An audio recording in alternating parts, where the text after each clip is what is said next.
Muy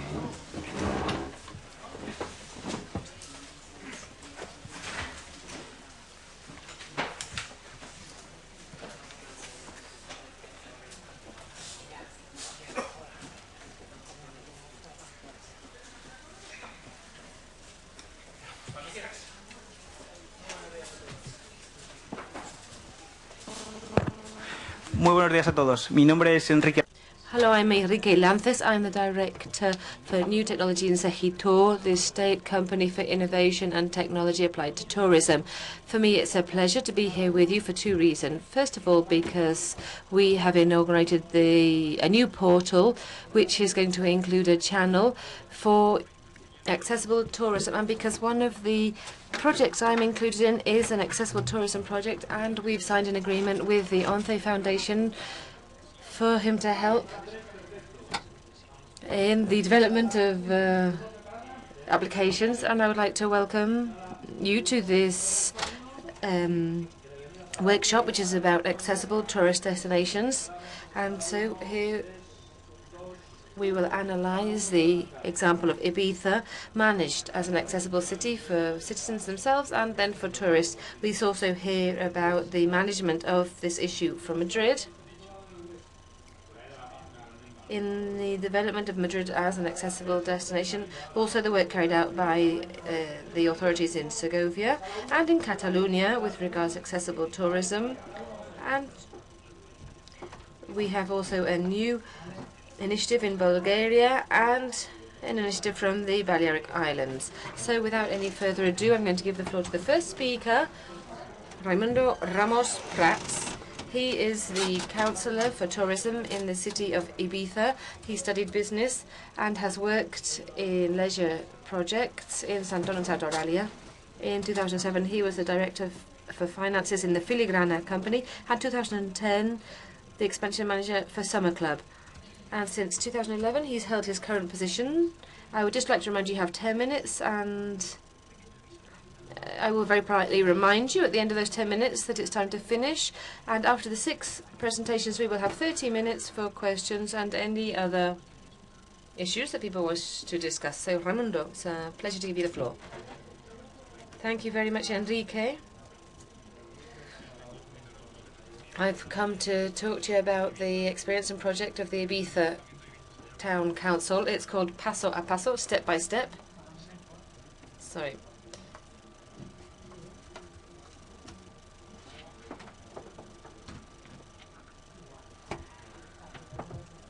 Vamos a your mobile.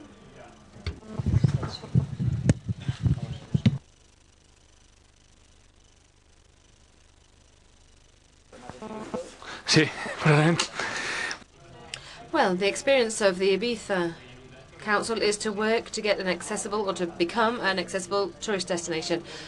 Accessible tourist destinations, what we promote in this sense is that Ibiza has been declared since 1999 a World Heritage Site. We have the fortified area of the Dalt Vila from the 16th century, the Phoenician necropolis and the Punic necropolis in Puig dels Molins, the Phoenician town of Sacaleta, and then also we have Seagrass Meadows, which is also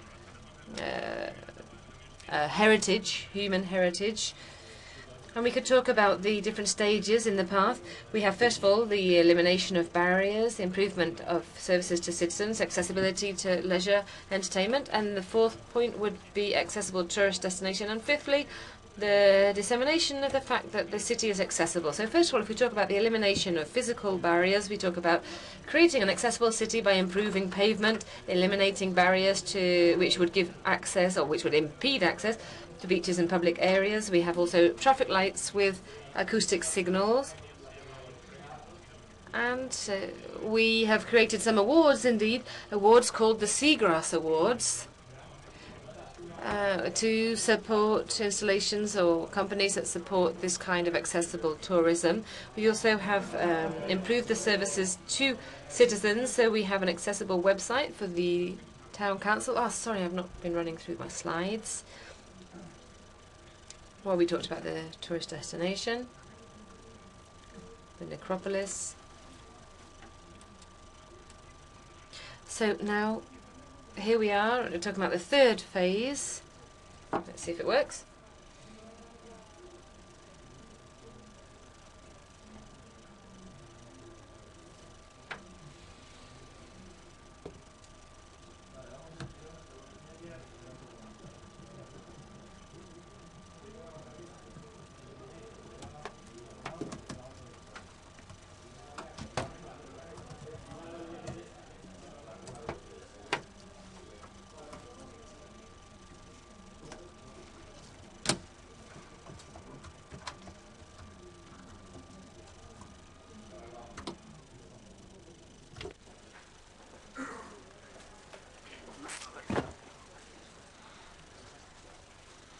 Ahora. Aquí. Bueno, sí. Okay, well, I'll repeat what I was saying. The third one would be accessible to leisure and entertainment, the preparation of a guide to Ibiza city involving information of different kinds and also different languages, different restaurant menus in Braille, thanks to the collaboration of the ONCE Foundation. We also have the Audio Beach Talamanca, and on the next slide we have this project we've called Un Mar de Posibilidades, an ocean of possibilities. We have the nautical, the club in Ibiza, which collaborates with the town council, organising leisure activities, leisure therapeutic activities, and we're hoping to extend these activities to the visitors that come to our island. This has been around for 10 years. Then we also have the audio sign guides, which allow people to visit 8 parts, emblematic parts of the city. And so we have audio sign guides produced in 8 languages, which explain the history of the walled city of Ibiza. In addition to this, we have an accessible tourist destination. We have routes published in the Predif Guide, which was in the year 2010. It includes 2 routes. We also have an accessible tourist leaflet. We also have a chess competition, the International Chess Open, which has always involved disabled players, and we have training courses for technicians from the town council and tourism professionals. Fifthly, the dissemination of the fact that the city is accessible. So we publish information in specific media. We also have the Talamanca Prize and this Seagrass Prize, which is given to establishments that meet the requirements to be an accessible tourist destination. This is the phase that we are working on at the moment. It's a time for dissemination of information, but also a time for reflection and self-criticism. That's what we're doing at the moment. We're still working, and that's all I've got to say. We've got my details here, the website, the email address for the tourism department in Ibiza. So that's all. Thank you very much. Thank you, Raimundo. The next speaker is Susana Arribas Paredes. Susana has studied tourism and business administration and marketing. She completed her studying with 3 masters, and she has also studied in Harvard public administration. She now works as the director of the Department for Corporate Affairs within the Tourist Office of Madrid at the Visitors and Convention Bureau. So, Susana, you have got the floor.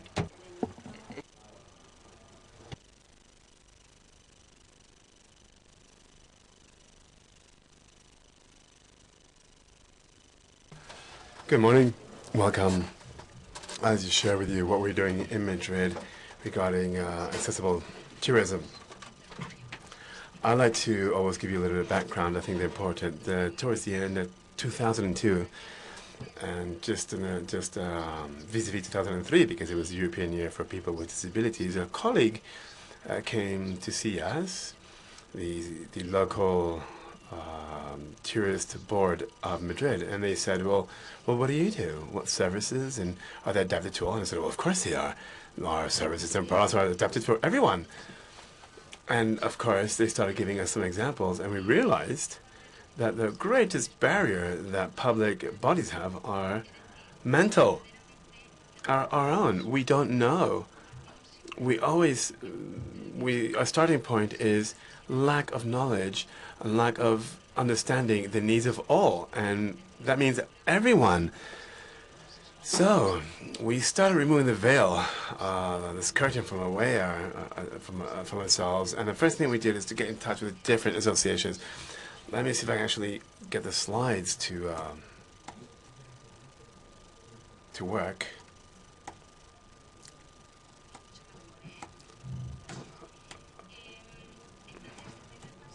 So the first step was to sit down and start working with different associations so that to really understand what are the needs. In the first place, in 2003, we started working with Predif. Predif, we've been working hand in hand with them the last 10 years. And, well, slowly, we've started to work with other associations. In 2007, for example, we started working with ONSE, FIAPS, and FESORCAM. 2011, we went international and we signed an agreement with International Federation of People with Disabilities, FIMTIC. And this year we are in touch with FAMA. However, any association or federation in Madrid, I mean, we're open to any association that's in Madrid. The greater the number of projects that we can address, the better. So what was the first step? Well, the first step we thought was, well, what's the first thing someone looks for when in Madrid? When they come to Madrid, it's information and hotels. You know, obviously, if you can't spend a night, you cannot visit the city. So we started working on our accessibility guide. Now we looked at this new challenge, and again with the help of Predif, the most important thing is what are we going to assess? And that took a year and a half of work with this association, because the guide that we wanted to draw up, and which we did in the end, was one to try and focus on all the users, all type of users. People with physical disabilities, visual, hearing impairment, and intellectual. Okay, so we tried to see how we could also help people with intellectual disability to provide information in hotels and different tourist resorts. So in the 2003, 2004, 2005, we started drawing up these guides, and nowadays we have the 6th guide in Spanish, and we're working now to launch an English version of that. Now, what does this guide include? Well, 77 hotels, and as time goes by, we've introduced more resources. Today, we have, I had to look at my slide here, I think it's 100 and, I'm speaking of from memory, over 160 hotels. We have 7 trails, tourist trails, and which take you through the city, and it also explains the resources and to what extent they're adapted to different disabilities. Can we move on to the next slide, please? These are just the numbers that we manage. We're the 5th destination in Europe. We have about 8 million visitors per year. And if we take into account not just people with disabilities, but people with reduced mobility, people that temporarily may have any sort of disability, then it's important for us to be able to meet their needs. Another important thing, well, we started giving information, but also training is very important. People working in this industry need to be trained. So we started with us, training ourselves. So we had people, the person, Álvaro Juzgado, who's responsible for accessibility, he did a master's, and he's trained in different disciplines and has a lot of experience. And then we address tourists through different agreements with different tourist bodies. We started raising awareness and training. And very important for us are the tourist guides, because they are in touch with the tourists. They work closely with the tourists. So we have different training courses for them. Let's move on, please. This is a summary of how we adapt our products and standardize our products and services. I mean, the goal is to standardize, and we can all take some of our services so far. We need to continue to adapt them. So we have the Accessibility Guide Madrid, guided tour guides, and since 2004, we have a year-round visit program for people with all sorts of disabilities, intellectual, hearing, sight, and so on. And they change them. We change them every year. And I have to say that it's been very successful, and it helps also to learn more about our city. And on the other hand, we also have certification. We have the INOR Universal Accessibility Certification. It's, as I said, it's an INOR accessibility certification. It was very important for us because it helped us to set the basis for to set up our accessibility office, not just from architectural point of view, but also from the services point of view. And it's also committed us to make sure that every year we adapt, where possible, the other tourist information centers that we operate in the city. So we're continue to make progress, and to make progress, you use new technologies. So we have a number of projects with Predif and with FAMA to make information on Madrid accessible through mobile devices. It's very useful because in this way people can actually get information in also in with a geographical reference. This is currently about to be released, and we hope that in the coming month or so we will to release this new project or launch it.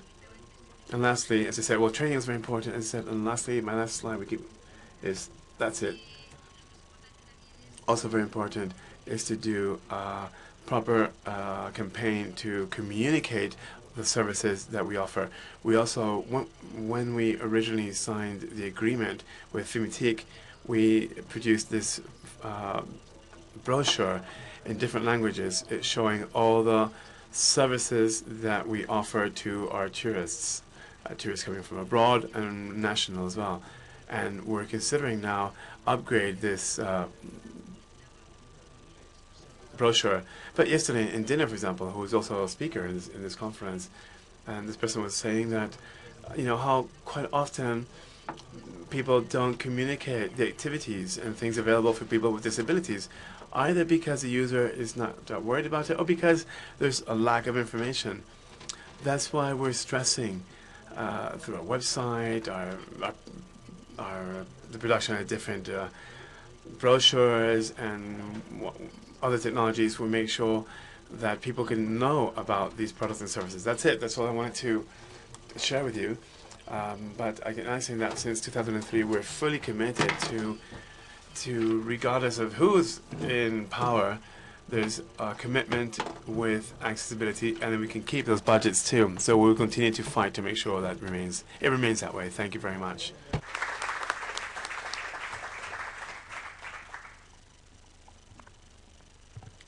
Gracias, Susana. Thank you very much, Susan.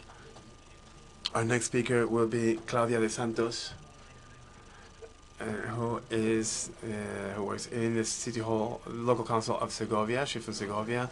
She has studied English and has other studies on wine and ceramics. To the year 2003, she was a local council, but before that, she directed a school. She was a headmaster of a school. And she's also focused on other projects aimed at minorities and people with other difficulties. Claudia, when you're ready, thank you. Yo te voy a pedir que sigas con el chiflanillo.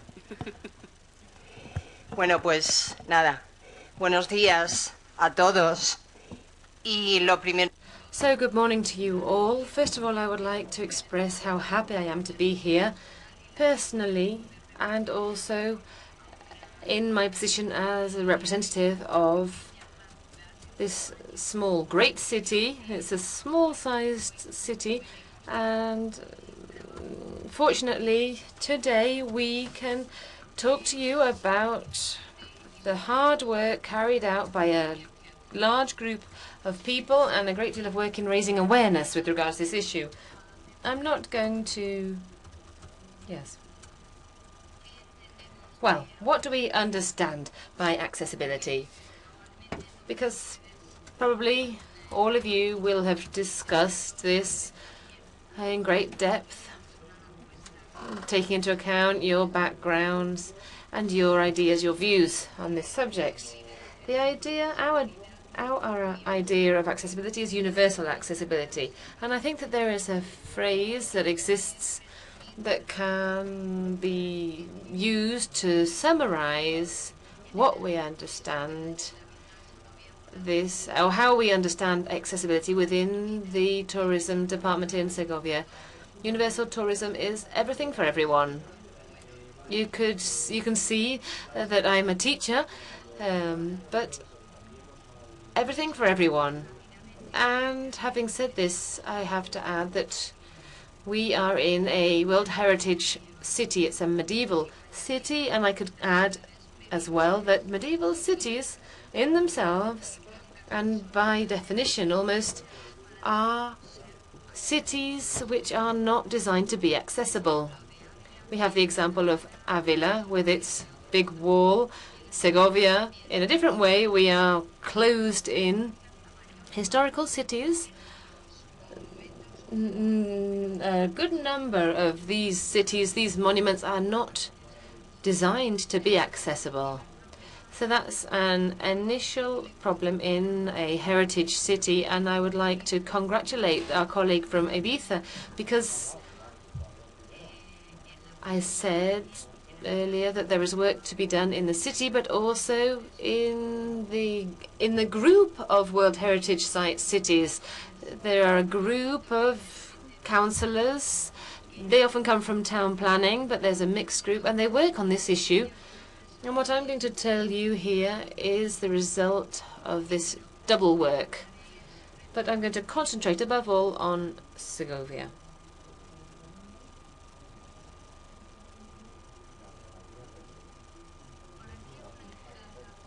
Why do we want an accessible city? Well, in order to make sure that it is for everybody and it belongs to everybody and is for everybody. And this is because any increase in accessibility represents an increase in the quality of life for the citizens. Accessibility, or better said, the improvements in accessibility, are not just for the people who need them, but for everybody. An accessible city is a much more comprehensive and understanding city. It's a city which is much more inclusive. Having said this, I will come on to the subject of tourism in Segovia Council. Segovia, as I said, is a heritage site. It has a considerable number of tourists each year. We are always dealing with figures of around 1 million people. And as a result, the tourist sector is strong, and there are many people working in this sector. This is all channeled through the council tourism company, because this is the resource that was considered most agile and most flexible for working in tourism. This council company right now has a large tourist reception center. This is the basic start-off point at the foot of the aqueduct. But we have other areas as well, other offices, which are, for example, this reception center for visitors. And at the different sites, we provide information, but also we try to perform an educational role. For example, this company manages the Antonio Machado House Museum. This is the only one that this poet has, because he lived in Segovia for 13 years. And I can tell you that this is this is a site which is impossible to make accessible. And if we talk in terms of accessibility, belonging to all and for all, we also have the walls, the Royal Casa de la Moneda, and this has been worked on to improve its accessibility when it was reconstructed. So we have different spaces within the city, and also we have a didactic center in the Jewish quarter. What else have we done in order to increase accessibility? Well, I said at the start that we have made a lot of efforts to strengthen the characteristics of our city. I can tell you that we have the heritage city route, and all of the people or anybody who has any kind of disability can follow that route and will have seen the three most representative icons: the aqueduct, the cathedral, and the Alcázar. The aqueduct is inaccessible to everybody. Nobody can climb up to the top, to the channel at the top. So the aqueduct is generous in that sense because it shows itself to everybody.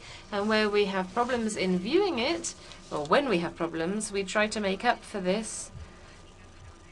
And perhaps I'm getting poetic, but the fact that you can touch the stones of the aqueduct is an important factor, and that is allowed for everyone. So what else? What other resources? We have a consultation guide, which is available in Braille, and we allow access for guide dogs, obviously. You know, that's out of the question. That would never be forbidden. We provide audio induction systems, informative screens. We also have tourist staff who speak or are able to use sign language. We have provided this service and made sure that that person has sufficient information. We also have a service for hiring wheelchairs, both at the reception centre, the visitor reception centre, which is the real central office where everybody first arrives, but also in areas such as the Royal Mint, because we're talking about very large areas, long distances, and certain people who may be temporarily disabled or may have any problems in walking long distances, they can have a wheelchair in order to be able to move through these huge long corridors that we have in the Royal Mint. And many of our installations are adapted in terms of steps. We have also adapted a small room where we show an audiovisual projection in 4D. It's short, which gives a very sensorial introduction to the city. And obviously it's adapted for people with disabilities. We have access to the toilets in the reception centre. We have audio guides which are also adapted at the Royal Mint, and we're going to celebrate the first year anniversary of its opening with an event. But the Mint had been actually completed 2 years ago, so we've had time to produce these audio guides taking into account the most recent criteria. And now we can see, here we can see the Mint, the Royal Mint.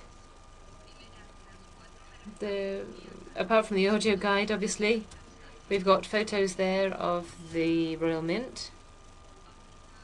If we go on to the next page, the next slide, we're at the same location. We've got activities and tourist activities and tourist products. So what you can see here is you've gone on 3. You've gone 3 too far. Well, anyway, it doesn't matter. So activities, we've got specific tourist activities and products. I already said we have guided visits to the heritage site. That's it.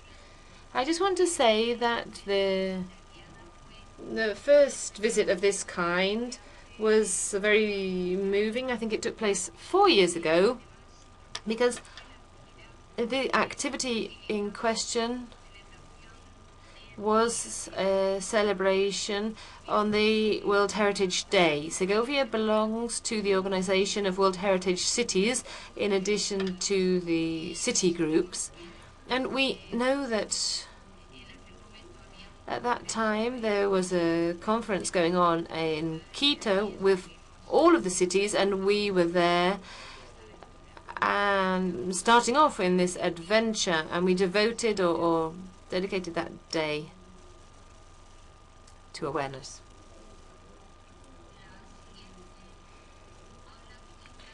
The second one talks about a touristic project which was done in agreement with a company. We have an outdoor activity, an adventure activity for people with disabilities. This includes a trip down the Ledesma River. You can see it's not a rough river. You can see that in the photograph. And also a walk in the surrounding area and initiation to climbing at the feet of the Veracruz. And this area, as you know, is very special. We have accessible tourism microsite. I would invite you to look at our website, and you can see everything I'm talking about and much more on this site. We also have QWR signs, Braille, and to finish off, right now,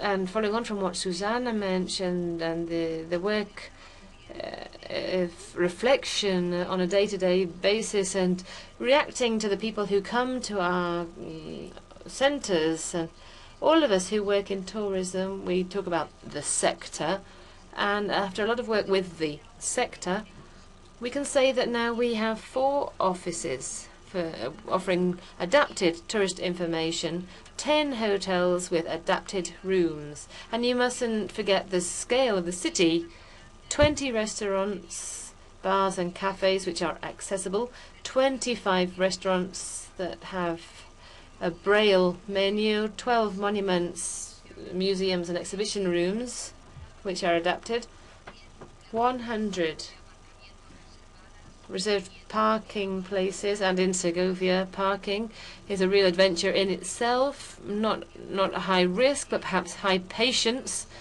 adventure. We also have pharmacies.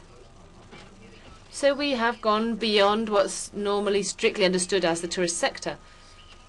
We're having, or still working, on a guide, a specific accessible tourism guide with all of these materials, and I think now it's time to start talking about selling. And just like Susanna mentioned, we have to do things, but we also have to tell people that we're doing things, because that creates awareness, without doubt. And I trust that very soon, perhaps next year, we would be able to come back to this guide with a specific accessible tourism guide to Segovia. Thank you very much.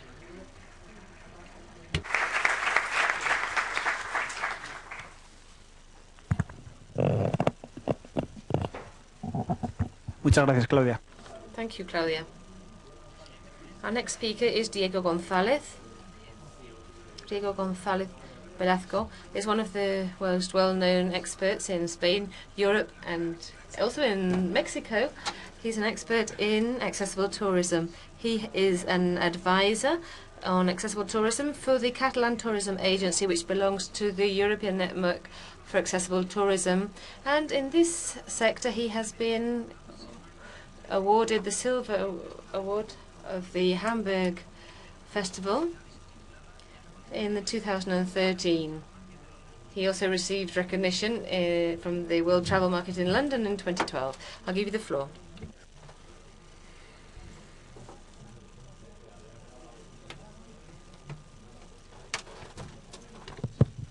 Sí, si me lo permiten, así paso yo las diapositivas.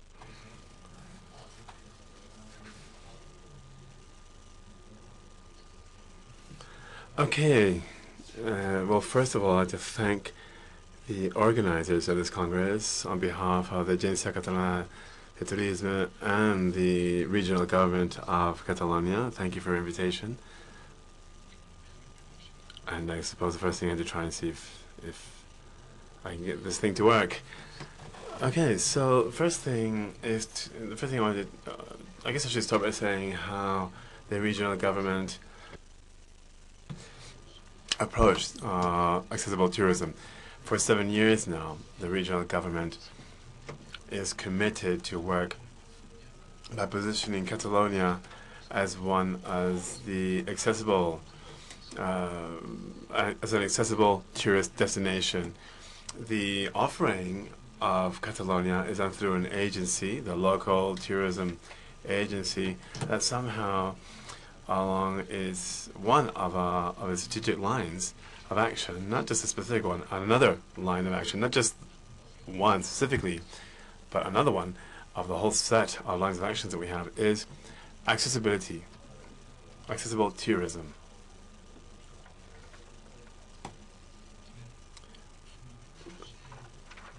Why? As we just heard earlier, to work for tourism, to work in pro of tourism for all. Why? Because we think that tourism is a right for all of us. I think this is social responsibility. The regional governments have a responsibility in ensuring this.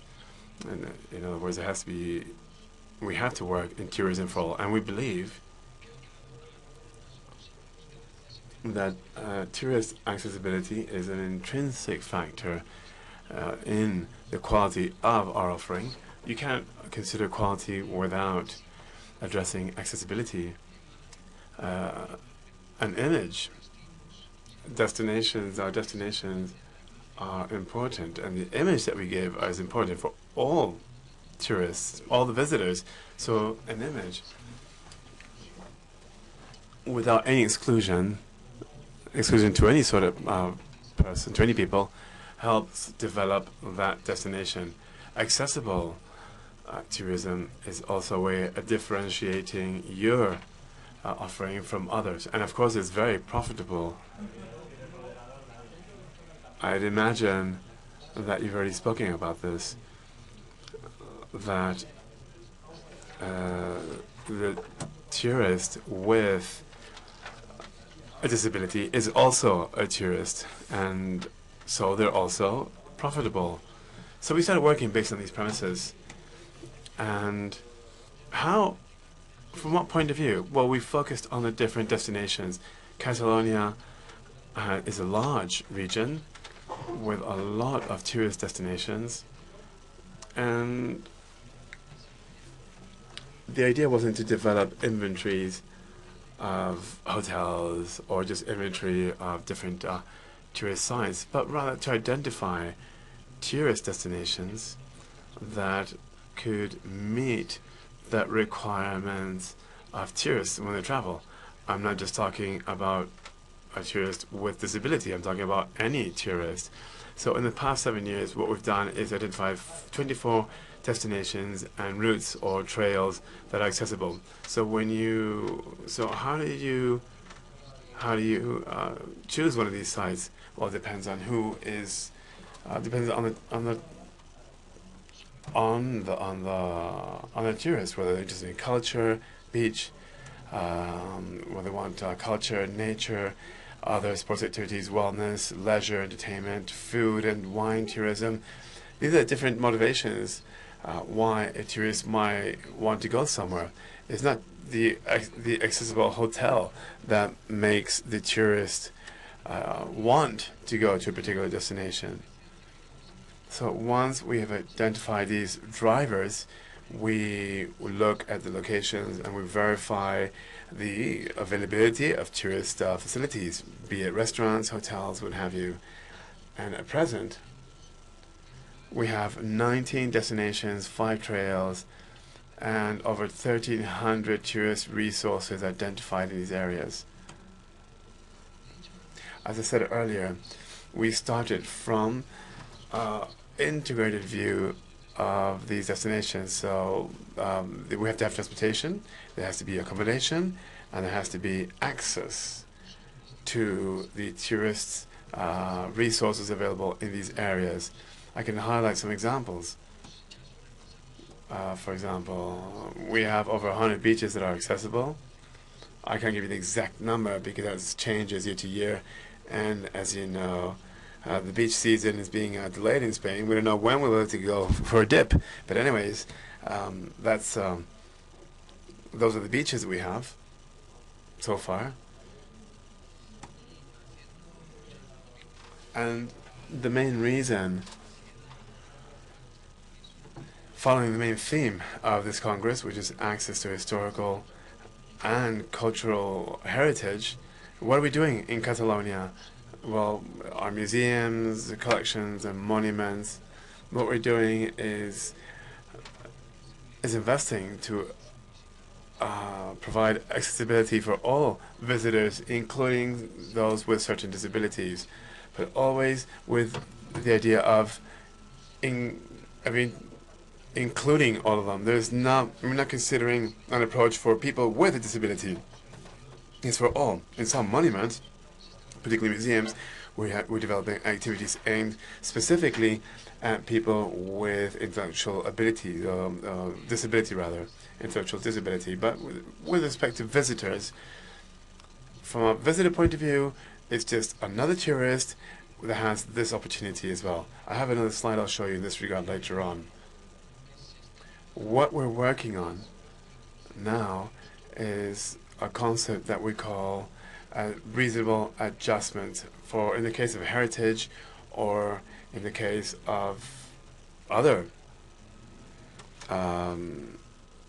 sites that are difficult to adapt, and the only thing we can do is adjust or adapt so we can keep the site as it stands.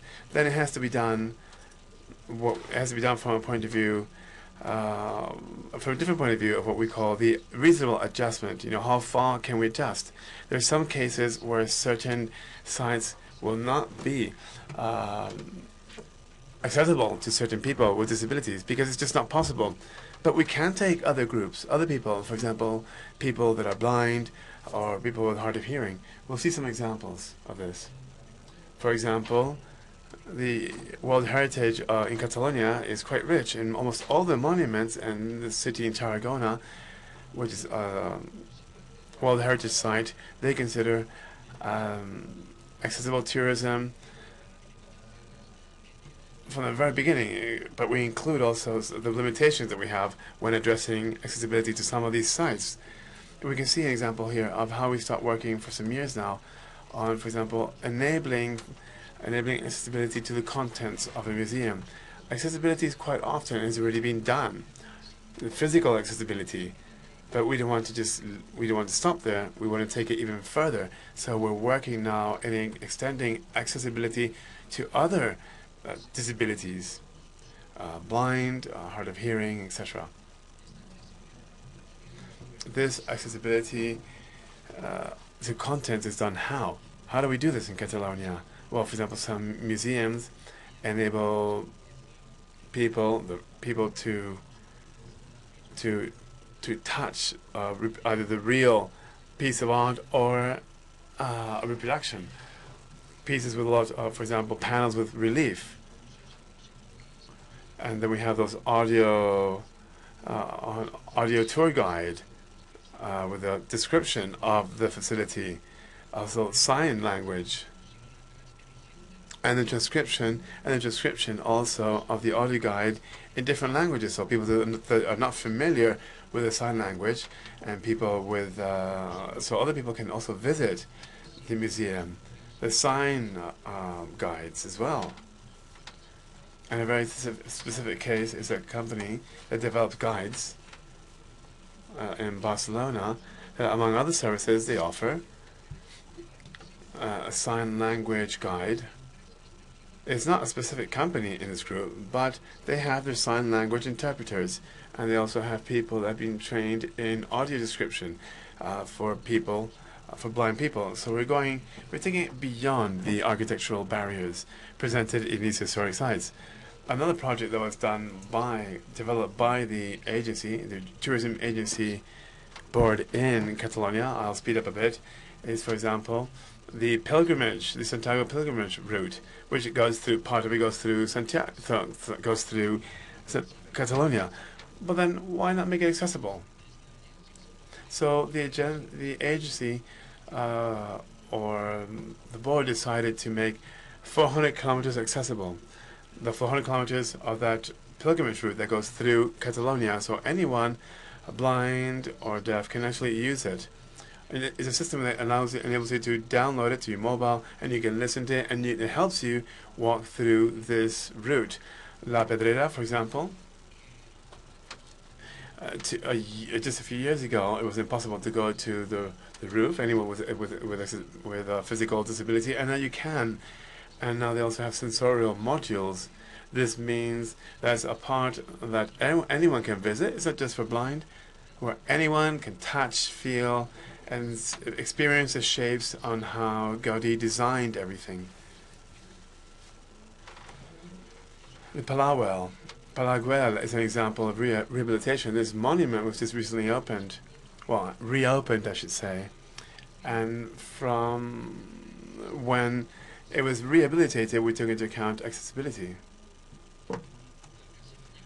La Casa Batlló, and for example, the Roman wall, in which someone with a disability, they cannot go up, but when we go up to the wall, we see that there's a section where people, blind and deaf people can actually get to know the wall, and different things that we have for them. For example, other anecdotes. For example, the first audio sign visit is a small town called Besalú. It's one of the first companies that had this audio sign system. Another example, for example, in Barcelona, one of the things that the local board, tourism board in Barcelona, is doing is to work with other bodies, with businessmen, business people, companies, associations, to develop multisensorial modules, which we call the tactile vision, to help people that are blind people experience these. We have 25 museums today that have these modules. Then we have the wards. I think we've heard about that already. And just say that in October this year, the Catalan Tourism Board is organizing the International Responsible Tourism Congress of Responsible Tourism in Destinations. And one of the most important points that we're going to look at is accessible tourism for all. That will be one of the main themes of this Congress. Thank you very much.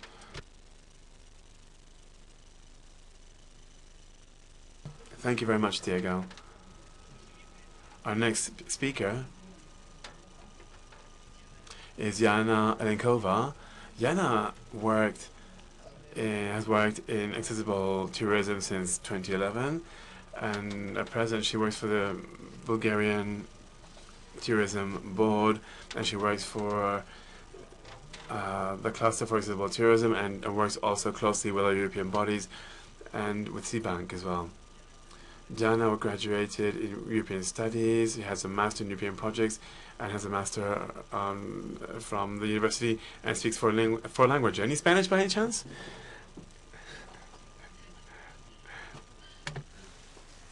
Thank you. Good afternoon, everybody.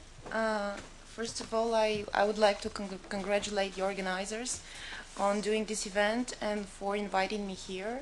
It is a great pleasure and honor to be here and take part in this congress together with you. In the following minutes, I'm going to illustrate the initial steps of Bulgaria towards tourism for all by presenting to you the first organization which works in the field of accessible tourism, namely the Cluster for Accessible Tourism, whose chief coordinator I am. And I will start with some background information about Bulgaria. There are several characteristics which define it. To begin with, on the one hand, we have all the legal requirements, the binding legal requirements, both national and international, but we haven't still put them in practice yet. And as a result, it's fair to say that the rights of people with special needs in Bulgaria to equal access to holiday and travel and rest have not been recognized yet. We are like in a transition period in the process of doing this. Secondly, the tourism sector does not yet realize the huge potential of accessible tourism. Like Mrs. De Santos said, accessible tourism is good for everybody, not only for disabled people, both from economic and also for moral and social point of view. And as a result of all this, Bulgaria does not make the most use of its wonderful natural resources and cultural and historical heritage because of this.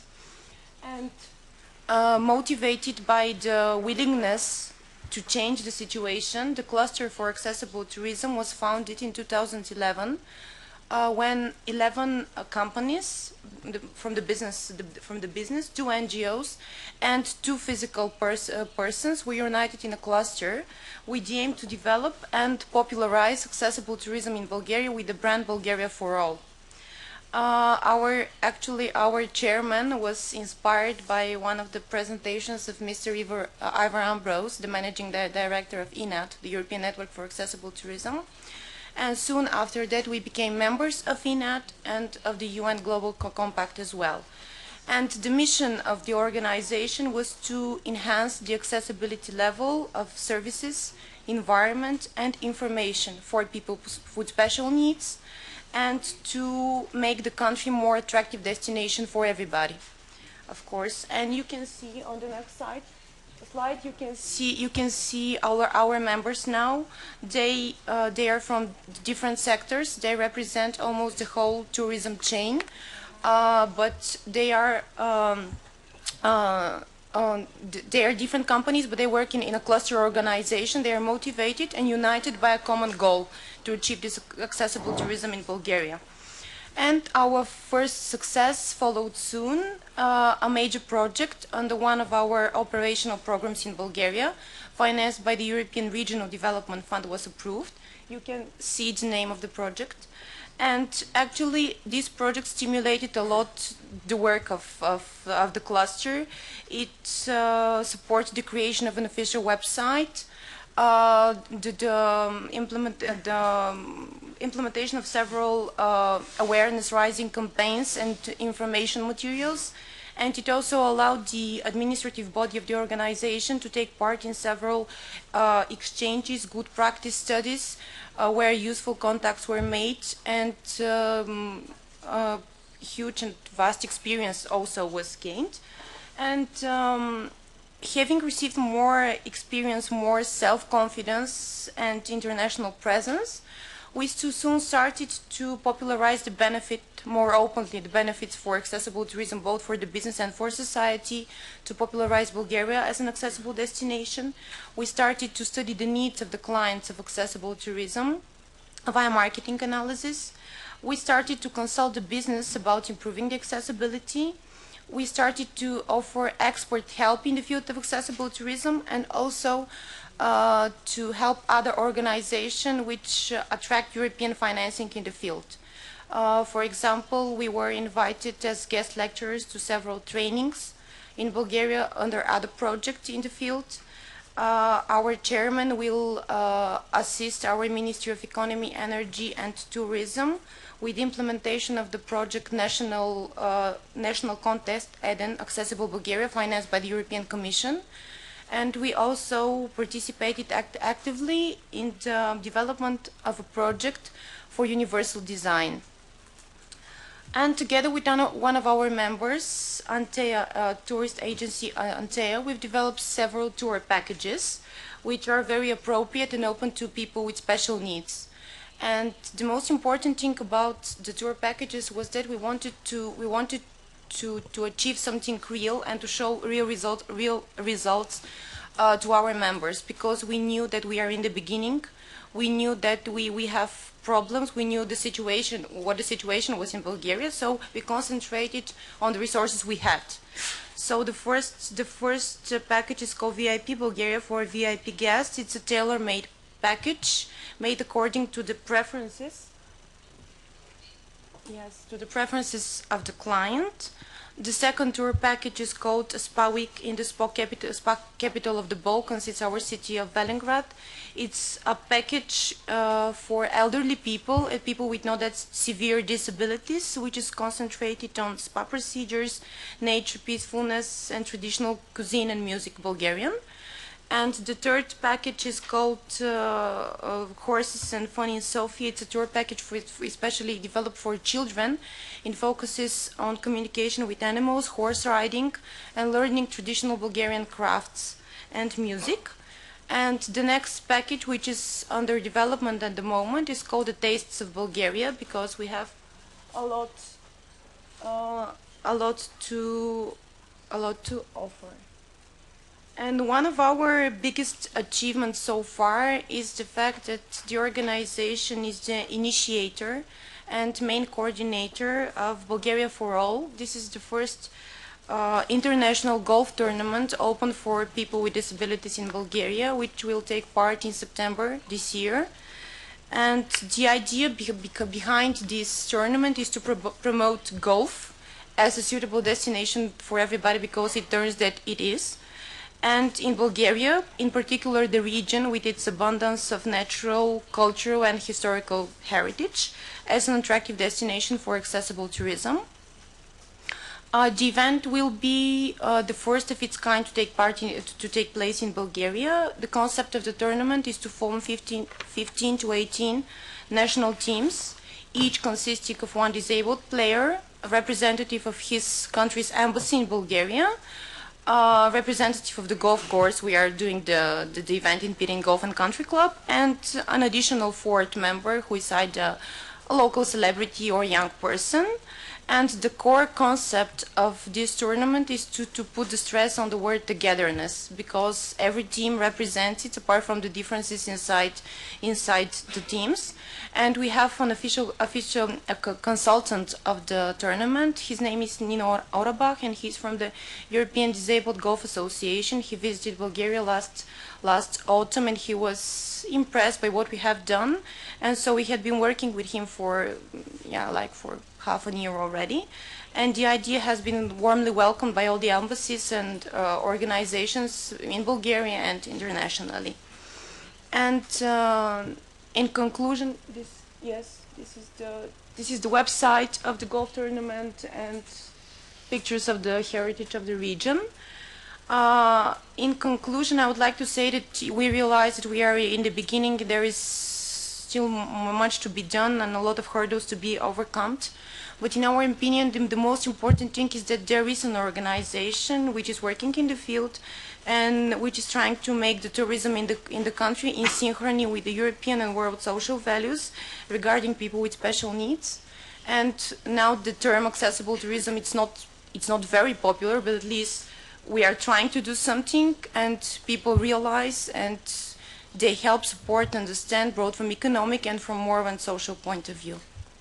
Thank you very much for the attention, and if you have any questions, you can approach me anytime.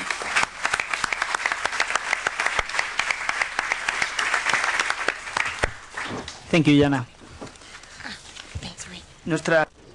Thank you. Now we have Carolina Vicens Perpiña She has a master's in tourist planning from the Balearic Islands University. She has worked for tour operators which organise accessible trips, such as accessible trips and travel tours. And she has carried out, in collaboration with other people, work on the standardisation of accessible tourism. And she wrote the first Mallorcan guide for accessible tourism. So I give you the floor.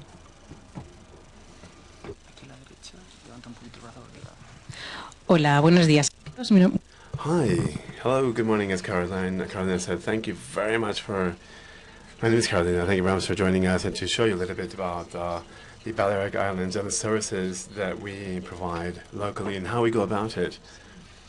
Just to give you an idea, one might think that most people would say that they know Balearic Islands. Well, the islands are in the Mediterranean and they're part of Spain. Many Germans would like to add Balearic Islands as the 17th Bundesland. For now, we're still Spain. Every year, the population in Balearic Islands is about 1 million people, but we receive 60 million visitors. 60 million visitors per year. It's about 1% of world tourism. 75% of the tourisms are in Mallorca. 75% of those arrivals are in Mallorca Island, the main and largest island. To give you an idea of visitors, as I said, we have 4.3 million Germans visiting our islands, 3.2 from England, 4 million from Spain, and 3.7 from other EU countries. So Spain, Germany, Spain, and the UK represent a significant number of our visits. So, now you know where we are and the importance that tourism has for our islands. I could go back to history, like the 70s and 80s, and say that the Balearic Islands back then and Mallorca experienced a major tourism boom, and they were overwhelmed by tourism, in fact. So we specialized, the Balearic Islands specialized in mass tourism. So we can still see that became a destination, tourist destination, designed as such, and we still have some examples of that.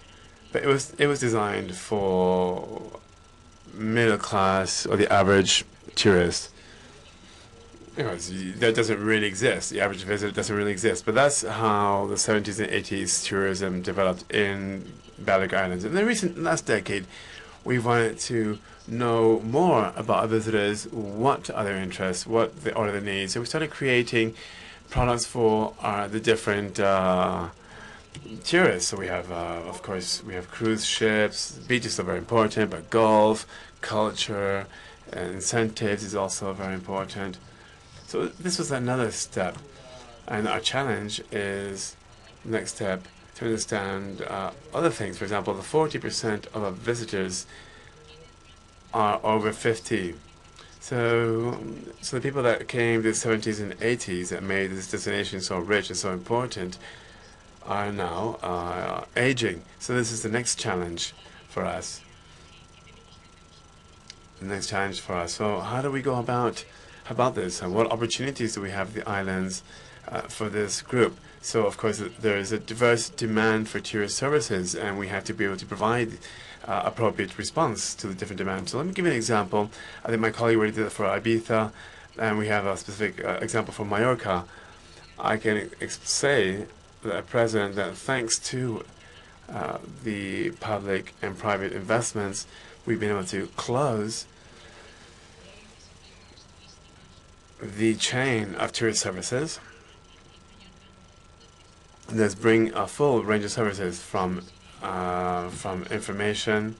I'll give you some examples as to how you get, from the time you get information to the arrival, transportation, hotels, the whole chain of services, and other examples that I have for you here. But information at present, there are a number of guides that have been published, which inform on the different resources available, the hotels in the islands, We also give information on accessibility. There's also on Twitter and Facebook, we have the new resources, the existing and new resources, and again, including accessibility, and there's always pictures on them so you can see the new developments. So arrival, most of them through the airport. 50 million fly to the islands. 1 million come through cruise ships. So as I said, well, like in all airports in Spain and in Mallorca, we have the no barrier service to make all the process and the experience in the experience at the airport, to make it no barrier experience. And we've made a lot of investment to adapt it physically, structurally that is, and address other disabilities. For example, in the ports of Palma are increasingly more accessible too. There's a company, well, a number of companies I should say. This is the most important one because the prices are very competitive. But you can see how you can rent any support or help if you need it from the airport, or it can be sent directly to the hotel where you will be staying. And highlight, as I said, the prices are very competitive. Transport also very important from the ports or the airports. There's a fleet of Euro taxis in Mallorca. In Palma is where we have the highest number of them, but all the different tourist destinations in Mallorca are covered by Euro taxis.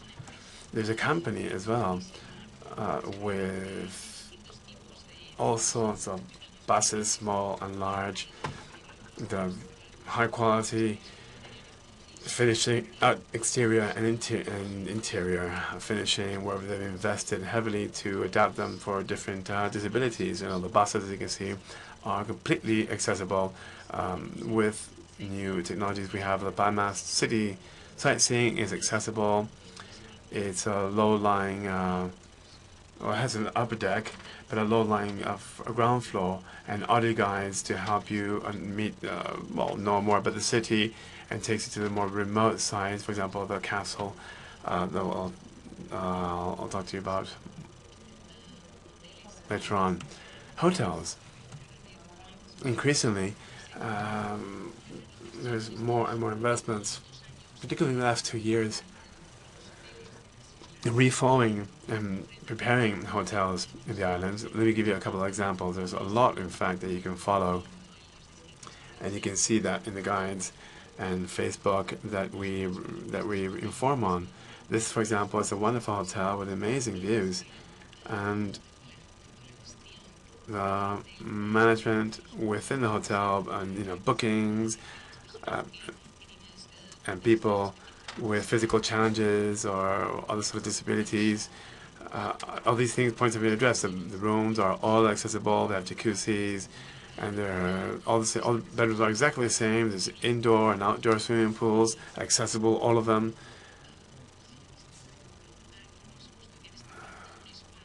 And also a spa, where there's massage, spa. It's a very star-run spa with sauna, what have you, which is fully accessible. Another example is the Garden Hotel chain has done a significant effort in making their hotels accessible for indoor and outdoor swimming pools. Bookings are also accessible. And they're reliable, and then the rooms are accessible, and they have other technical systems as well. There's a mainstreaming hotel, which is a hotel for all, and you see how there are other services for the beach and so on. There's other examples. There's another thing in Mallorca. In the wintertime, there's agro-tourism. It's open year-round. So we welcome visitors that come in wintertime. This is an example. In the inland, this is perfectly accessible. we're looking at everything. We have kitchens, bathrooms, everything, all the way to the swimming pool, and there's a wheelchair to help you come in. And so we have other restaurants, and bars, from luxury to more economic restaurants that are committed to make these facilities accessible, and also introducing menus, for example, for people with certain allergies, celiac, for example, beaches, accessible beaches. Well, we have a guide of Palma, the beach, which has done like an analysis of all its beaches and made all its beaches accessible. Okay, time's up. I'm running out of time. Okay, so different Via Beach, also the Fundación Handisport. It's a company that works in making accessible all sports imaginable. Have adaptations to make them accessible. For example, there's an aquarium. It's a great aquarium, but it's also that's being used for incentives and meetings and work meetings. The Bayview Castle, I'll just show that very quickly. As you can see, the entrance, the bathroom, toilets. We've managed to work that, get toilets inside as well. The first floor, we have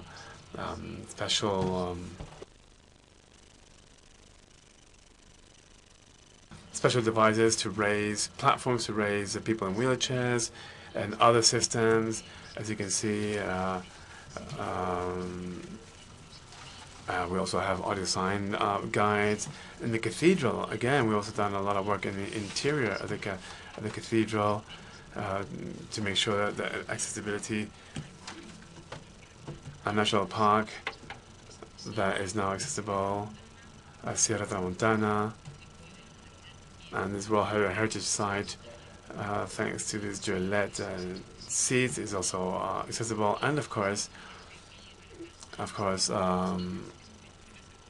the different things that one can buy in my souvenirs are also very good and accessible. We have excellent foods, meals, and drinks. There's an audio guide also that's in German, and only in German, but this has worked very well. It's uses voices from the local and the stories from the locals. It's not just a story about the resources, but also about the local people, the stories of local people. And the most important thing is that we have Mallorca is a destination that closes that chain of accessible services. And this would not be possible without networking. It's a public and private initiative. A lot of people working in this, in public, private sectors, universities are working together, all in the same direction, which is to help and promote accessible tourism. So it's very important that you want to use this model in every island, so that we can help. So, which is our next challenge in the Balearic Islands, to make it accessible for all. And another challenge is, and since we're part of ENAT, to see how we can transfer the experience in Mallorca and so consolidated, and transfer that to other islands in the Mediterranean and other cities across the Mediterranean, to be able to develop Mediterranean with accessible ports. That's it. That's all I have to share with you. Thank you very much. And thank you for joining us. And you can follow us on Facebook and Twitter. Thank you. Muchas gracias, Carolina.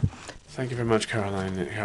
Thank you very much for your presentations. And now we open the round for questions and answers.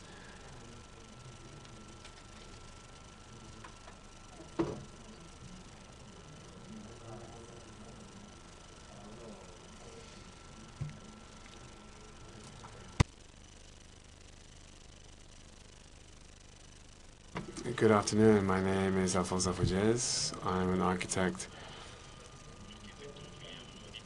I work with the DIPA, which is Association to Protect Heritage Sites. I'm a director of urbanism in Sibler. So what I've seen so far in this Congress is, I'm surprised to see the accessibility, this issue of accessibility is not just showing our inability of humans to address things that, well, people that live with us. My sister's blind, my mother is 90 years old and has physical challenges, and in Catalonia they're not capable of acknowledging their disability because the protocols they use mean that you have to be over 1 year of paperwork. You know, it's not just in Catalonia. I'm sure probably across Spain, but the paperwork is complicated. But so knowing that there's a representative here, and I like to, it's a way of communicating this to our local leaders. I'd like to mention that you focus on activities that are very much focused for these groups. This is a general question. Two things. First, we have architectural heritage. We look at passive or indirect measures, passive measures. But architecture is not the solution. There are other ways of solving problems, which are more like the active ones. And what can we do actively? So that's the first question. The second question, in Tourism for All, why do we tend to separate? Well, this is not the. Why do we have special activities or activities with a more, how should I put it?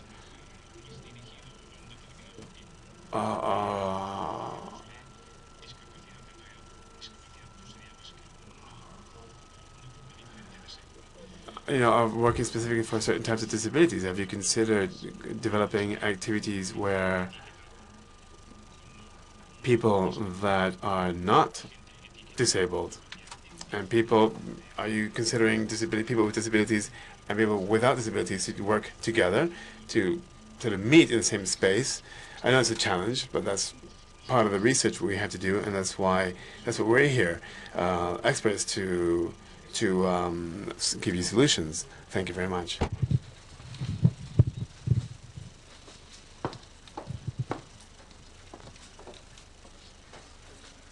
Sí. Bueno, yo. Well, certainly with regards to outsourcing, I represent the Catalan Tourism Board and not the regional government. So concerning your question, which I don't know if I understood that correctly, perhaps my presentation was not altogether correct. I spoke about inclusion, not exclusion. And this means that all the activities that I have spoken about are based on the principle that everyone, with or without disabilities, can carry them out or perform them, for example. And interestingly enough, the sensorial modules or tactile modules that I was referring to earlier, I think that are currently being used more by people with vision than by blind people. I mean, people are more, and that's what's happening. There's another important point, is that these models are very useful to teach children because it helps them understand a lot more the space in which they're at that time. So it's not a closed space. If you go to La Pedrera, for example, or any other museums that have use these elements, there's not a door that says disabled this way, you know, and the people without disabilities that way. I've learned a lot feeling and touching And the fact that we have this new means is probably helping also understand more Gaudi's architecture, to better understand Gaudi's architecture. Well, as a local leader, which I am, I have another question for you, because there's one bit that I didn't understand from your question, that how do you differentiate active from passive?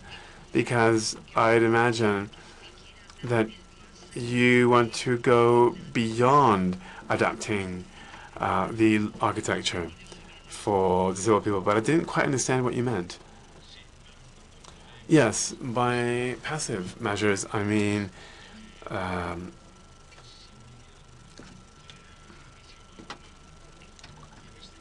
what it is the passive measure basically is one where we are present, and that's what we've got. But the active one is what we actively do to overcome accessibility. So the passive is what we have at present, and the active is what we do to overcome those difficulties. Well, I think that all cities, I think everyone here has said that. Everyone, all these cities are making a huge effort in these active measures, as you call them.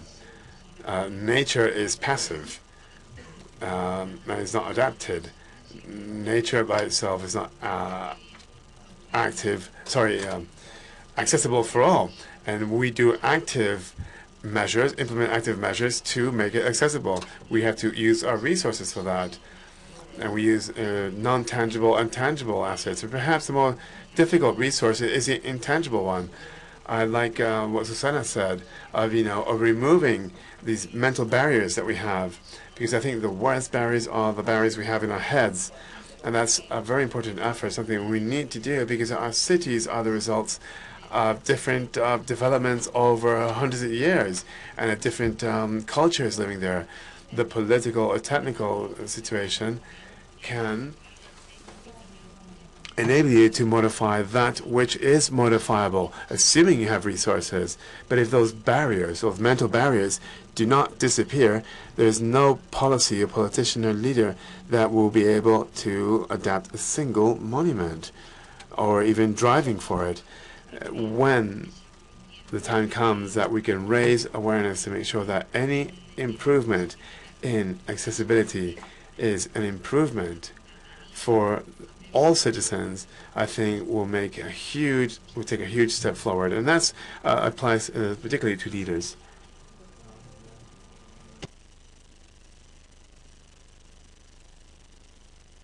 I'll be very brief. I understand what you mean, and let me give you an example of what we're doing in Madrid. When we started visiting hotels, and we said, we're just going to pop in to provide some information, and what we found is it was biased, because it was people seemed like it was with people with disabilities, and people were just simply closing the doors. That was the beginning. They didn't want to hear anything about that. Today, what we'd love to see, and just you were talking about that, is that hotels ring us and say, look, we're going to open a new hotel.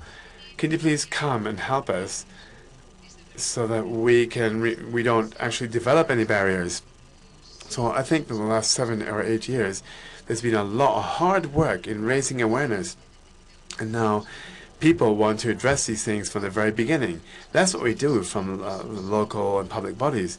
Now we're in a project in modernizing our tourist information offices. And from the very beginning, we have a department that advises on accessibility. So we don't have to adapt, but rather from the very beginning, from the design stage, we are accessible. I wish we could do that with everything. There's some things that are literally impossible. We have a program of guided visits, and we can't put a sign language in everything. It's not feasible for us. So that's why we have to have a specific visits that have sign language in them. That's a target, is to try standardize everything and not adapt everything.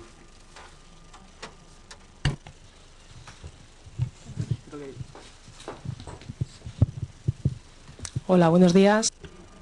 Good afternoon. I would like to thank the ONCE Foundation, first of all, for giving us the chance to be here.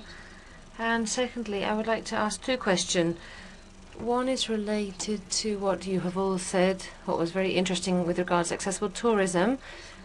But I would like to know, although there may be competition between one and the other, I would like to know what you think about the idea of having centralized information. Often a tourist has to choose a destination when they're planning a trip, and I think that it would be very useful and accessible for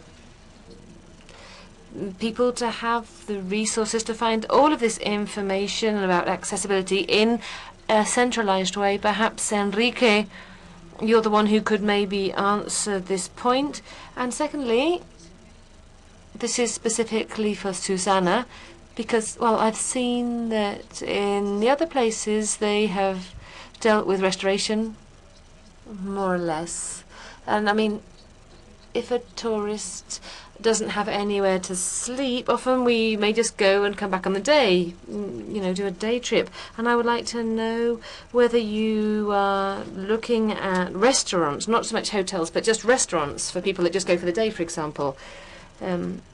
Well, from the new portal, spring.com, we're going to have a specific channel with regards to accessibility, and it's true that we are going to start coordinating with different destinations so that they can update their information, because there is such a great variety in resources that within the central administration we can't keep it up to date. And the first phase involves collaboration with each of the destinations. The next phase that we're going to begin this summer with this portal is to develop, together with the ONCE Foundation, we're going to develop some applications for tablets, mobiles, which will allow us to capture those resources that we have on this portal, to be able to launch applications for each destination, and so that each destination can have a small application showing the accessible resources and what things can be done in order to improve the experience of disabled tourists. But it's true that we have to work together in order for the information to be centralized, but this has to, obviously the information has to be provided by each of the destinations, and obviously what's very important is collaboration at the moment, at this time. With regards to the restaurants, well, we didn't always talk more than we should, and in our guide we've got hotels, restaurants, museums, car parks, all other resources that within those routes that we advise and recommend, they are available for use. And it's true, though, that if we talk about Madrid, if we talk about restaurants in Madrid, which are practical, you know, we've got a tiptoe, perhaps. I would like to, you know, make an appeal. But they are included, not just in the guide, not just the physical guide, but also on the mobile applications, which will be launched this summer, and in the tourist office as well. This can be downloaded from the website, and this information is available and also, on the website.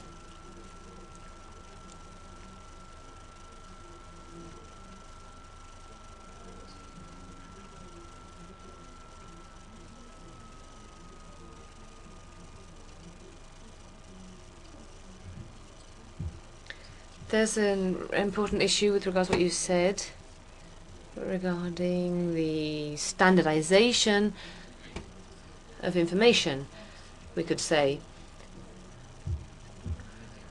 Well, due to a lack of time, I think I would just like to say that it's important, and here we have ENAT representatives.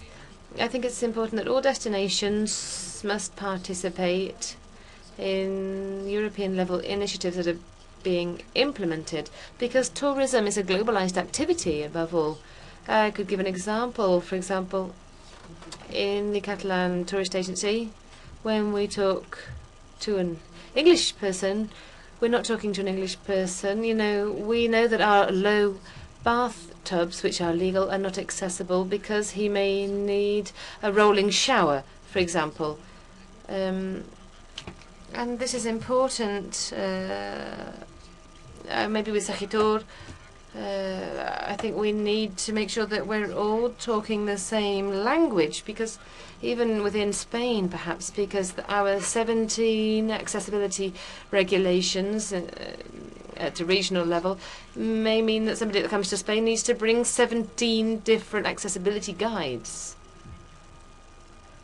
One thing I want to clarify, we have promoted 2 initiatives to resolve these kinds of problems.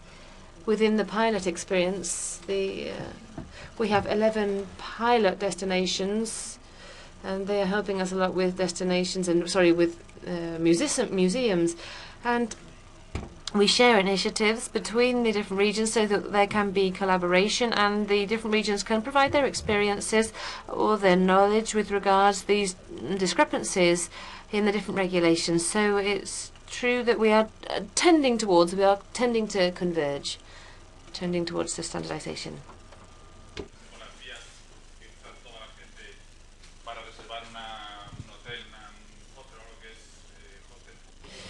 I'm sorry that I can't hear the speaker.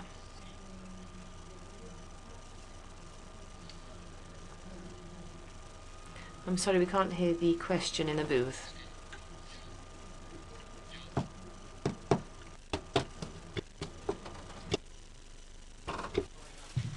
Perdona, sorry.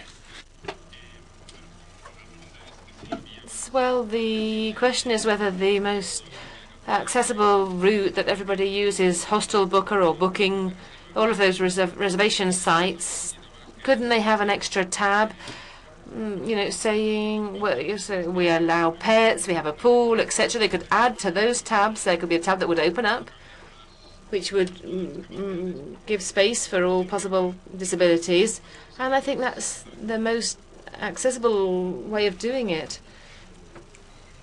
Yes, indeed, but this depends on the supplier. In this case, hostel bookers, for example. I can say that there is an initiative within the Responsible Tourism Institute. They have the Biosphere certificate. They've reached an agreement with Amadeus and GDS so as to include that tab as of 2014, or to promote knowledge of these hotels which are really responsible. It's true that information should be added, but that depends on the channel manager or the hotel that they're working with.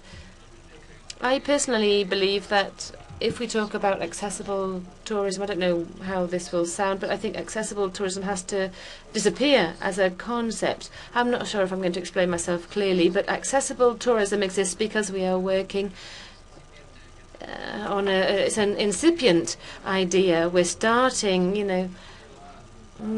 don't always get completely true information. We have to check things. But I think that the ultimate result needs to be that each of the destinations in the information provided for each resource, each monument, this should include information about accessibility rather than having accessible websites devoted to that. I know that we need time to reach this objective. We need to have absolute standardization of this issue. I think that awareness and the training of the business sector is fundamental in this sense. Also, there's another issue that you've raised. We could talk about the fact that the media has to be accessible, not just the content. Let's say if you are providing information to a group that have special needs for accessibility in that site, if that site isn't accessible to them, it's like selling in the Chinese market but speaking to them in Spanish. If we don't speak the same language, they're not going to understand what we're saying. And as far as I know, I think the vast majority, or practically all of these sales channels, are inaccessible.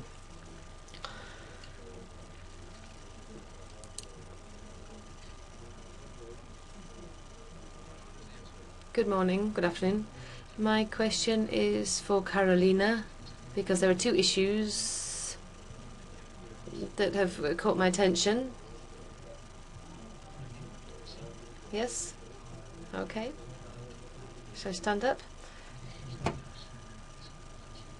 I have a visual disability, and I want to talk about the idea of closing the chain. If we're talking about this sector, complementary services, all of this is accessible.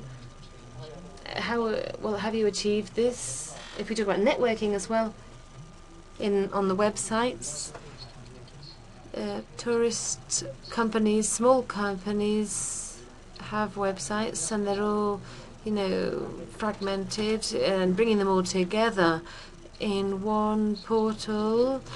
Is that something you are working towards? Is that something you've achieved or doing? Yes, this is the idea. The idea in Mallorca for hoy is to get all of these small companies together. They've made a big effort to improve accessibility, and we want to give them a voice. We want to make sure that they are visible. Perhaps we're talking about giving support in the private sector so that the public sector can also support them in return. Obviously, if we talk about, well, I live in Mallorca, I'm very interested in accessible tourism, and I've always looked for people at university working in this area, people in the different chains, the different links in the chain, working on a creation of a network, because very interesting synergies can be created and be beneficial to all, and that's what we're doing at the moment. We're talking about they're all small private companies. Yes. Have I answered your question? Have I answered your question?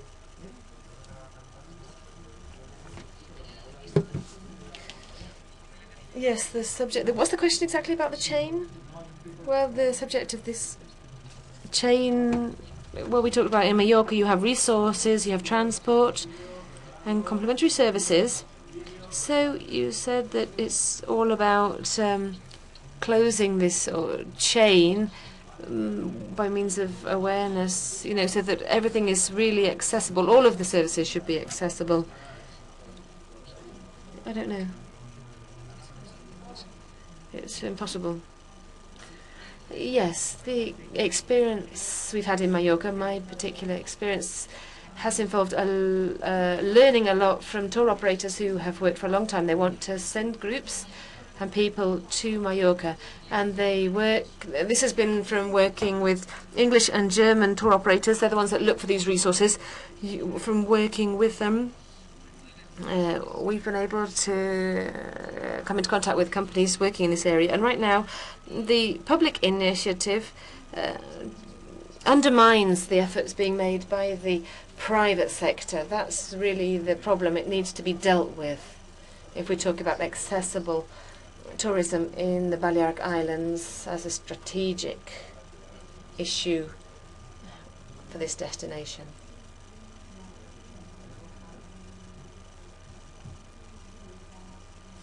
Any other questions? Good afternoon. I would like to ask one general question to everybody on the panel. For example, if we talk about any of the cities we've heard about this morning, all of the accessible services you've mentioned related to the tourist sector,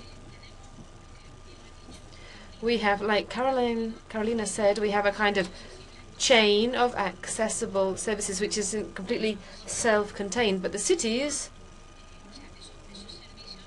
well, these services are connected via the city itself, and the commitment of the council to make the urban setting accessible and the involvement of the private, is the private sector involved in doing that?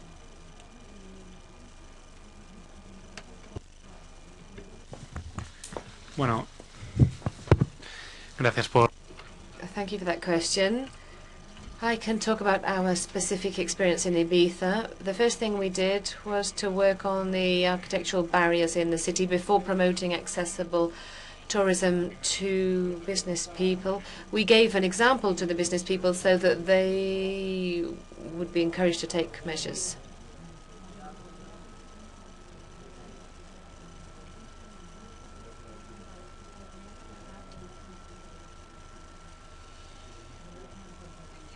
Indeed, I think that the distance between reality and what we would like to see is big. It always has been, but that also, gives us a goal to work towards. That's what utopias are for. I think on the one hand, we have what is already present, and you've indicated or mentioned an important thing, which is the idea of how they are connected. In other words, I could have a building which is adapted to increase mobility, but it may not be adapted for people with visual impairments, for example. And this would be a desire to have everything everywhere. But I insist that, well, I mean, this is the path to follow. Also, if we talk about standardization, with all of, we could mention specific issues, and we have done. We can't have 6 routes, for example, and 12 guides. One with sign language. It's impossible. So there are limitations. And logically, the objective is obviously the one we have, but we have to take into account that there are limitations. I think that accessible tourism, in this case we're talking about urban accessibility. Well, on the one hand we have accessibility plans in each council. Well, some have carried them out, some are just starting, or some not at all. But what's important is the fact that, well, in the case of many cities, whether they've been made accessible or not has been in part the result of the work of the local population. For example, important events that have taken place in our country, for example, Barcelona in 1992, that changed Barcelona completely. And I think that many councils are opening up to this kind of tourism, and this is increasing awareness within the administration. Unfortunately, for example, the link between the beach and the hotel, well, we are beginning to realize that they are becoming aware, because we're talking about the fact that this issue is more visible, there's a greater movement. I think that this is a contribution by universal tourism. It's increasing awareness, not just amongst business people, but also, well, business people tend to become aware of things if we give them an explanation in economic terms, talking about the economic advantages for them. But also awareness is important in the administrative authorities and the councils, and I think this is taking place. And we can see this in the number of beaches that are accessible, and we're seeing more and more councils working to make their beaches accessible. And this is an example that, well, I would repeat myself. What we are doing is creating benefits, and this was said very clearly before. Who we are really benefiting is the local population. We constantly talk about tourists, but really making it possible to get to the beach or to a monument, the first people to benefit is the local population. If we share those activities and those resources with the tourists, that's good, because on the other hand, tourists can come and benefit it, and things get more and more accessible.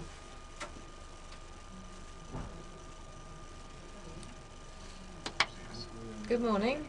My name is Jose Bueno. And for some time, I just want to say that for some time we've been talking about cities, and they are accessible because we can move freely and they can be used easily. I think that the problem is that cities are more and more accessible to all and for all.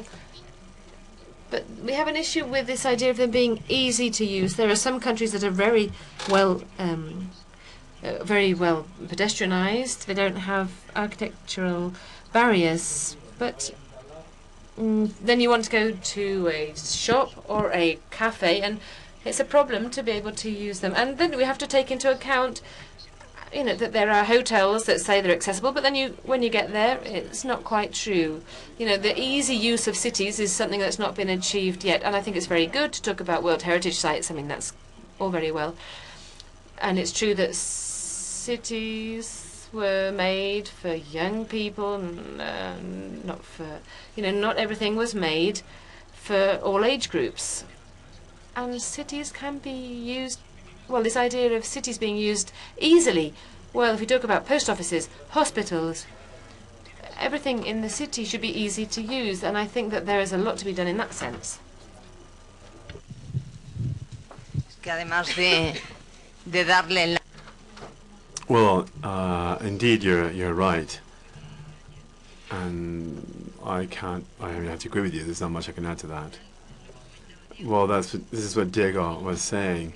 Hopefully, there'll come a day where we don't have to think about accessibility at all, because we can, all of us, enjoy everything, and I have to fully agree with you.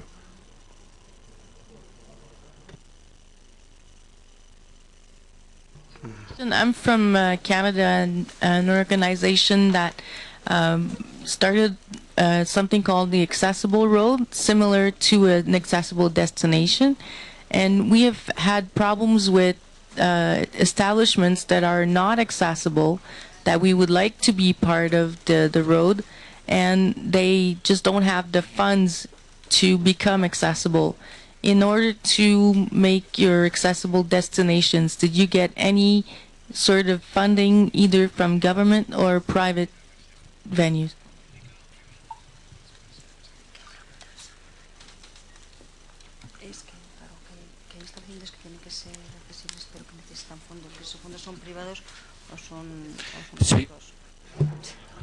Yes, thank you for your question. Depending on where the funding, of course, for these projects is a $1 million question, isn't it? In the case of my region, Catalonia, we are committed to accessible tourism. I'll give you an example very quickly. When we had to do the development, when there's a new development, the first thing the business person asks is, okay, how many visitors am I going to get? Is this going to be a profitable investment beyond the legal requirements? Sometimes the law is fully implemented, sometimes it's just part way. So the incentive is when they find that you talk to them about not the market, well, you do talk to them about market, but you encourage them because you say, we're also going to promote your facility. So in our case, a business person that engages in accessibility, in tourism, accessible tourism for all, then just a week ago, as a matter of fact, we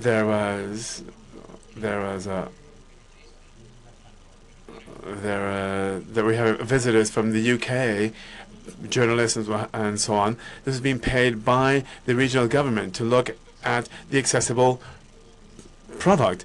Now, the result of this is that this has encouraged business people to invest. Now they go look beyond the law.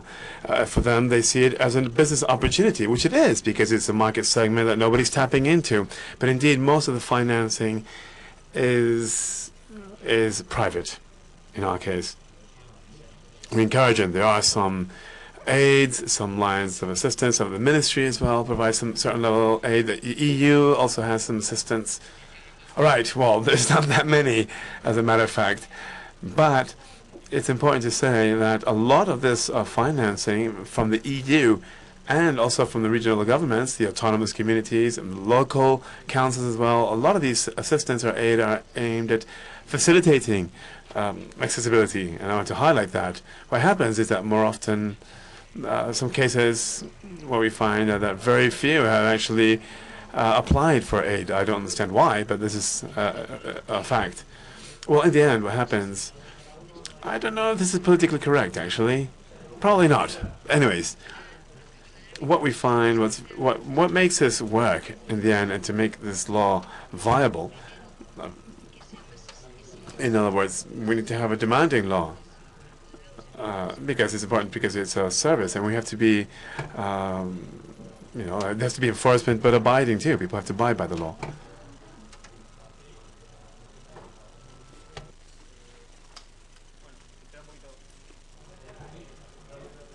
Microphone, please.